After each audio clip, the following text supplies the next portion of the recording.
Hello दर्शक बंधु good morning जय जगन्नाथ आज मोटिवेशन वीडियो को आपण मानकु स्वागत। तो चलतु वीडियोटी को स्टार्ट करिबा।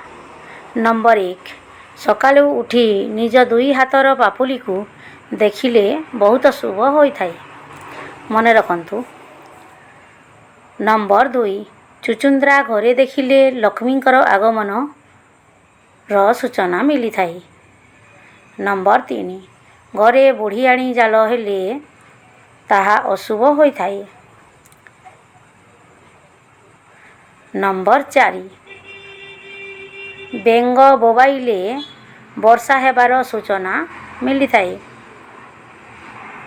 नंबर 5 अमावास्या दिन अदरकारी जिनिस बाहरे फोपाड़िले शुभ होई थाई। मने रखंतु अमावास्या दिन अदरकारी जिनिस बाहरे फोपाड़िले शुभ होई थाई। नंबर 6 पक्षी फल खाई घर उपरे पकाइले भल समय आसीबार सूचना मिली थाई। नंबर 7 सूर्य उदय समय रे घरर पूर्व किंबा पश्चिम रे काऊ बोबाइले शुभ होई थाई। आपण माननको ई मोटिवेशन वीडियोटी केमिति लागुची कमेंट माध्यम रे निहाती भाबरे जणाइबे। वीडियोटी भलो लागुथिले अधिक मात्रा रे शेयर करंतु ओ लाइक करंतु कमेंट देबाकू भूलंतु नाही। नंबर 8 जन्म मास जन्म समय और जन्म नक्षत्र रे पुओ किंबा झियो बाहाघर कले अशुभ होई थाई। नंबर 9 मंदिर को गले प्रथमे बाहन को मुंडिया मारंतु तापरे ठाकुर को मुंडिया मारंतु। आगो को एमिति मोटिवेशन वीडियो देखिबा पई किंबा अधिक किसी जानिबा पई चाहूतिले आम चैनल को सब्सक्राइब करिकी रखंतु। पाखरे थिबा घंटी बटन को क्लिक करी ऑल को सिलेक्ट करि दंतु जा द्वारा कि जे कोनोसी भी वीडियो अपलोड हेबो सर्वप्रथमे आपण माने देखि पारिबे। नंबर 10 प्रतिदिन 8 ग्लास पानी पियंतु एवं ताकू बसिकी पियंतु। मने रखंतु प्रत्येक दिन 8 ग्लास पानी पियंतु आ पानी को छिड़ा होई पियंतु नाही बसिकी पियंतु। नंबर 11 राति रे सोइबा बेले दर्पण घोड़ाई रखिले शुभ होई थाई। नंबर 12 गाधेइबा परे सूर्य को नमस्कार कले शुभ होई थाई। मने रखंतु गाधेई सारिबा परे सूर्य को नमस्कार कले शुभ होई थाई एवं तेल स्पर्श करंतु नाही। गाधी सारिबा परे तेल को स्पर्श करंतु नाही। किछि खाई सारिबा परे तेल को स्पर्श कले चलिबो। नंबर 13 कथा हेला बेले भाभी चिंती ओ जगी की कथा हेले मंगल होई थाई। नंबर 14 टंका गणिला बेले केबे छेप मारंतु नाही एहा अशुभ होई थाई। नंबर 15 सोमवार बुधवार ओ शुक्रवार बाम पाद देई घरु बाहरिले शुभ होई थाई।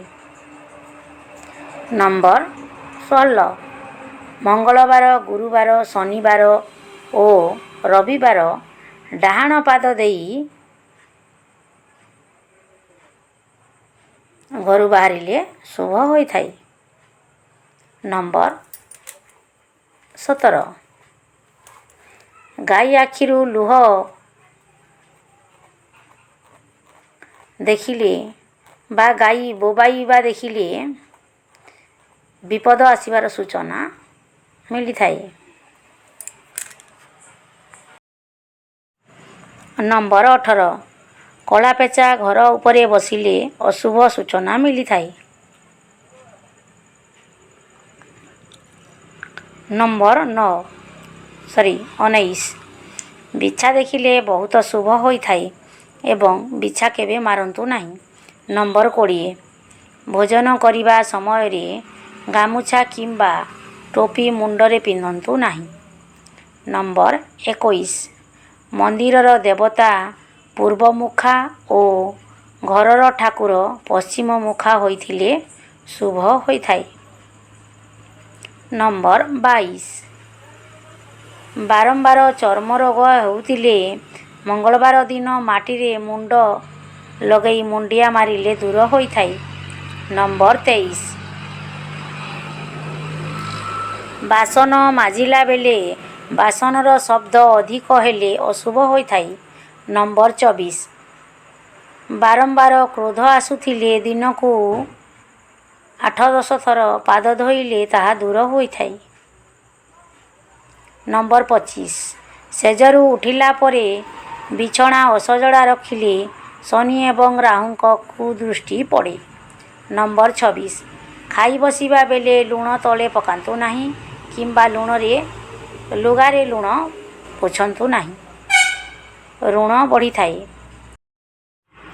ନମ୍ବର 27 ଠାକୁର ଘରେ ପ୍ରତିଦିନ ଝୁଣା ଧୂପ କିମ୍ବା କର୍ପୂର ଧୂପ ଦେଲେ ଅଶୁଭ ଦୂରେଇ ଯାଏ। ନମ୍ବର 28 ସଙ୍କଟ ସମୟରେ ଉପାୟ ନ ଆସିଲେ ଯେଉଁଠାରୁ ପାଣି ପିଅନ୍ତି କିଛି ପାଣି ଆଣି ଘର ଭିତରେ ଛିଞ୍ଚି ଦିଅନ୍ତୁ। ନମ୍ବର 29 ପ୍ରତି ଶୁକ୍ରବାର ରାତିରେ ମିଠା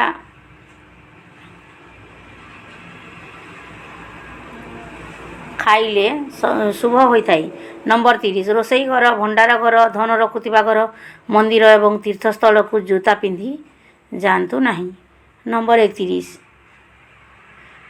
ଚିରି ଯାଇଥିବା ମନି ପର୍ସ ରଖନ୍ତୁ ନାହିଁ କିମ୍ବା ନୋଟକୁ ମୋଡ଼ି ରଖନ୍ତୁ ନାହିଁ। ନମ୍ବର 32 ପିଲାଙ୍କ ସ୍ମରଣ ଶକ୍ତି ବୃଦ୍ଧି ପାଇବା ପାଇଁ କଂସା ଗ୍ଲାସରେ ପାଣି ପିଇବାକୁ ଦିଅନ୍ତୁ, କଂସା ପାତ୍ରରେ ଖାଦ୍ୟ ଦିଅନ୍ତୁ। ବନ୍ଧୁଗଣ ଏବେ ଶୁଣନ୍ତୁ, ସୋରିଷ ତେଲରେ କଳାଜିରା, ମେଥିଦାନା, ମେହେନ୍ଦି ଗୁଣ୍ଡ ଏହିସବୁ ଜିନିଷ ମିଶାଇ କରି ଲଗାଇଲେ ଧଳା କେଶର ସମସ୍ୟା ସମ୍ପୂର୍ଣ୍ଣ ରୂପରେ ଦୂର ହୋଇଥାଏ। ମନେ ରଖନ୍ତୁ, ସୋରିଷ ତେଲରେ କଳାଜିରା, ମେଥିଦାନା ଓ ମେହେନ୍ଦି ଗୁଣ୍ଡ ଏହିସବୁ ଜିନିଷ ମିଶାଇ କରି ଧଳା କେଶରେ ଲଗାଇଲେ କେଶର ସମସ୍ୟା ସମ୍ପୂର୍ଣ୍ଣ ରୂପରେ ଦୂର ହୋଇଥାଏ। ତ ଆଜିର ମୋଟିଭେସନ୍ ଭିଡ଼ିଓଟି ଆପଣମାନଙ୍କୁ କେମିତି ଲାଗିଲା କମେଣ୍ଟ ମାଧ୍ୟମରେ ନିହାତି ଭାବରେ ଜଣାଇବେ। ଭିଡ଼ିଓଟି ଭଲ ଲାଗିଥିଲେ ଅଧିକ ମାତ୍ରାରେ ସେୟାର କରନ୍ତୁ, ଲାଇକ୍ କରନ୍ତୁ। ରହିଲି, ଜୟ ଜଗନ୍ନାଥ। ଆଜିର ଦିନଟି ଆପଣମାନଙ୍କ ପାଇଁ ମଙ୍ଗଳମୟ ହେଉ।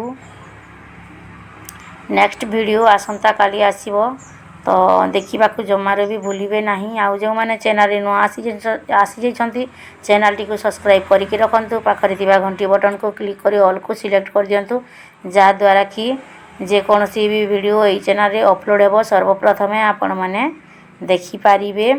ସର୍ବପ୍ରଥମେ ଆପଣମାନଙ୍କ ପାଖରେ ନୋଟିଫିକେସନ୍ ପହଞ୍ଚି ପାରିବ। ତେଣୁକରି ଚ୍ୟାନେଲଟିକୁ ସବସ୍କ୍ରାଇବ୍ କରିକି ରଖନ୍ତୁ। ଆଉ ଭିଡ଼ିଓଟିକୁ ଶେଷ ପର୍ଯ୍ୟନ୍ତ ଦେଖିଥିବାରୁ ଆପଣମାନଙ୍କୁ ବହୁତ ବହୁତ ଧନ୍ୟବାଦ। ରହିଲି, ଜୟ ଜଗନ୍ନାଥ। ଆଜିର ଦିନଟି ଆପଣମାନଙ୍କ ପାଇଁ ମଙ୍ଗଳମୟ ହେଉ। ଜୟ ଜଗନ୍ନାଥ।